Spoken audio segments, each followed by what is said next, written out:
Reciban un cordial saludo. El día de hoy vamos a hablar de la fisiología y anatomía del sistema respiratorio. Para esto, tenemos que saber que la respiración es una acción inherente de la vida, necesaria por dos aspectos fundamentales. Por un lado, nos permite la captación de oxígeno para que los tejidos puedan oxigenarse. Eso todos lo conocemos. Pero la parte más importante de la respiración es que nos permite eliminar el dióxido de carbono, ya que es un desecho además de tóxico para el cuerpo. Al hablar de la fisiología respiratoria, podemos hablar de dos fases de la respiración. Primero está la respiración externa, respiración propiamente dicha, que es la que se encarga de la entrada del aire y el intercambio del mismo con los tejidos. También está la respiración interna o respiración pulmonar, es la respiración de esos gases por los tejidos en el metabolismo celular. El día de hoy vamos a hablar de la respiración externa. La respiración externa se inicia con un proceso de ventilación pulmonar, continúa con una fase de difusión a través de la membrana alveolar que se garantiza por medio de un proceso de perfusión y es necesario en el transporte de esos gases en la sangre y en los tejidos. Vamos a ir viniendo las diferentes fases. Primero está la ventilación pulmonar. ¿Qué es la ventilación pulmonar? La ventilación pulmonar es el proceso de intercambio de gases entre el aire atmosférico y el interior de los alveolos. El aire penetra en las vías respiratorias altas por la nariz o por la boca. Es transportado por la faringe, laringe y tráquea y el árbol bronquial hasta el alveolo.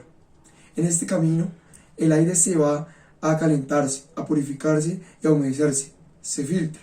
Este proceso de filtración es garantizado por las células cálidas que se componen de mucosa respiratoria, repartida a lo largo de las vías respiratorias.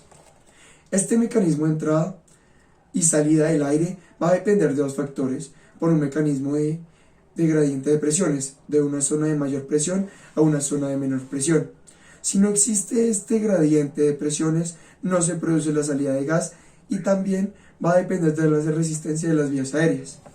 La resistencia de las vías aéreas depende de la longitud y el calibre del área, la viscosidad del aire y del volumen pulmonar.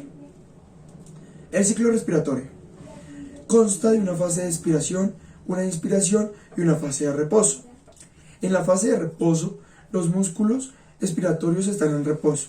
El diafragma no se contrae, no entra ni sale aire en los 3 diámetros torácicos que se encuentran en posición atómica.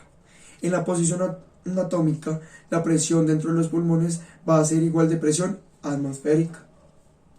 En la fase de inspiración, comienza con una contracción del diafragma de todos los músculos inspiratorios y se produce un aumento de los 3 diámetros torácicos de tal manera que en el interior de los pulmones el volumen intrapulmonar aumente. En la fase inspiratoria se crean que los pulmones una presión negativa, lo que facilitará la entrada de aire a los pulmones. Los pulmones se insufla y se va llenando el aire hasta que llega un momento que alcanza su grado máximo de extensibilidad. Las paredes alveolares se hacen rígidas porque no permiten elongarse más y aparece una fuerza de retracción elástica. En ese momento comienza la fase de expiración. Es en la que la fuerza de retracción se genera, va a disminuir 3 diámetros, generando presión positiva que va a hacer del aire que sea expulsado. Difusión pulmonar es el proceso por el cual se realiza el intercambio de gases entre el aire alveolar y la sangre capilar, de tal manera que el oxígeno va a pasar del alveolo a la sangre y el dióxido de carbono va a pasar de la sangre al alveolo. Este mecanismo se realiza por diferencia de presiones, es decir, los gases que van a pasar de zona mayor presión a zona de menor presión. En la sangre oxigenada, la presión de estos gases va a ser igual que el alveolo. No todo el oxígeno y no todo el dióxido de carbono difunden, puesto que existe el cortocircuito fisiológico o son fisiológico. Este cortocircuito fisiológico consiste en que parte en la que la sangre no interviene en este mecanismo de intercambio de gases, es decir, la sangre que corresponde a las arterias, coroneas y bronquias. Por eso hay una ligera variación en la que la presión parcial del oxígeno y el dióxido de carbono con el respecto del alveolo. Perfusión pulmonar. En el proceso por el cual la sangre entra a los pulmones, para que haya una perfusión es necesario que haya ventilación para que llegue el aire a los alveolos. La perfusión va a estar garantizada por el circuito de la circulación amenor pulmonar que lleva la sangre venosa, no oxigenada, que ésta procede del ventrículo derecho hasta llegar a los bronquios, a través de las arterias pulmonares derecha e izquierda. Se ramifican con los bronquios para volver a la artícula izquierda del corazón a través de las venas pulmonares derecha e izquierda.